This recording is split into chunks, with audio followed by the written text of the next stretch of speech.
Hi welcome to hash tag నేను మీ Manoj. India కూటమిలో జాతీయ స్థాయిలో భాగస్వాములుగా ఉన్న కాంగ్రెస్, ఆమ్ ఆద్మీ పార్టీలు రాబోయే ఢిల్లీ అసెంబ్లీ ఎన్నికల్లో ఎలాంటి పొత్తు లేకుండా ఒంటరిగా పోటీ చేస్తున్నాయి. ఆప్ ఇప్పటికే తమ అభ్యర్థులను ప్రకటించగా కాంగ్రెస్ పార్టీ రెండో జాబితాలో 27 మంది అభ్యర్థులను ఖరారు చేసింది. ఆప్ నేత ఢిల్లీ ముఖ్యమంత్రిపై అతీషిపై పార్టీ సీనియర్ నేత అల్కా లంబాను కాంగ్రెస్ కల్కాజీ కాన్స్టిట్యున్సీ నుంచి పోటీకి దింపుతోంది. అల్కా లంబా 2015లో ఆప్ టికెట్పై చాందినీ చౌక్ నుంచి గెలిచారు. 2019 పార్టీ నాయకత్వంలో విభేదించి కాంగ్రెస్లో చేరావిడ. కాగా ఆప్కు ధీటుగా మేనిఫెస్టో రూపొందించేందుకు కాంగ్రెస్ కసరత్తు చేస్తోందని ఆ పార్టీ వర్గాలు చెప్తున్నాయి. మహిళలకు నెలకు 3,000 రూపాయల ఆర్థిక సాయం, 400 యూనిట్ల వరకు ఉచిత విద్యుత్ అనేవి పార్టీ మేనిఫెస్టోలో చేర్చున్నట్లు చెప్తున్నారు. మేనిఫెస్టోకు తుది రూపం ఇచ్చేందుకు ఢిల్లీ కాంగ్రెస్ ఒక సమావేశం నిర్వహించింది.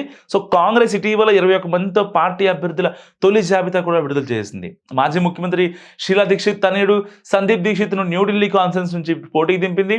ప్రస్తుతం ఈ కాన్స్టిట్యున్సీ ఆప్ జాతీయ కేంద్రం మాజీ ముఖ్యమంత్రి అరవింద్ కేజ్రీవాల్ ప్రాతినిధ్యం వహిస్తున్నారు. 2013లో ఇదే కాన్స్టిట్యున్సీ నుంచి షీలా దీక్షిత్ను కేజ్రీవాల్ ఓడించి తొలిసారి ఢిల్లీ ముఖ్యమంత్రి అయ్యారు.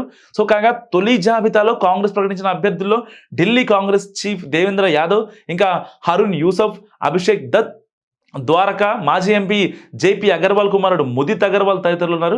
సో ఢిల్లీలోని 70 అసెంబ్లీ స్థానాలకు 2020 ఫిబ్రవరిలో ఎన్నికలు జరగనున్నాయి. గత ఎన్నికలు 2020 ఫిబ్రవరిలో జరిగాయి. సో ఎన్నికల తర్వాత అరవింద్ కేజ్రీవాల్ ప్రభుత్వాన్ని ఏర్పాటు చేసి మూడోసారి సీఎంగా పగ్గాలు చేపట్టారు. ప్రస్తుతం అసెంబ్లీ కాల పరిమితి 2025 ఫిబ్రవరి 15వ తేదీతో ముగినుంది. సో ఈ వీడియో గురించి మీరేమనుకుంటున్నారో కామెంట్ రూపంలో తెలియజేయండి. చూస్తూనే ఉండండి హ్యాష్ ట్యాగ్ యూ.